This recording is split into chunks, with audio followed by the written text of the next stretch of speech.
প্রবাসীদের ঈদ হলো। প্রবাসীদের ঈদ সম্পর্কে কিছু বলেন স্যার।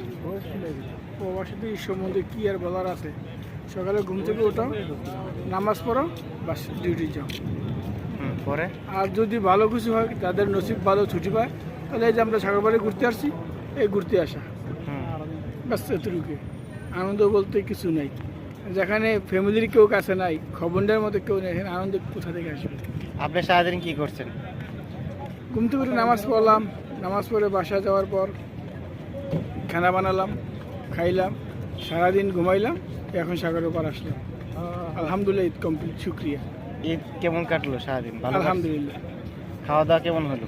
আলহামদুলিল্লাহ। প্রবাস ঈদ কেমন কাটতেছে আপনার? ভালো কাটতেছে খারাপ? এইবার ভালো কাটতেছে। এর আগে 6টা ঈদ ভালো কাটে নাই, ঈদের দিনে কাজ করতে হয়েছে। আচ্ছা, এইবার ঈদের দিনে ছুটি পাইছি, অনেক ভালো লাগতেছে। এই প্রথম প্রবাসে এসে ঈদ ভালোভাবে করতেছি।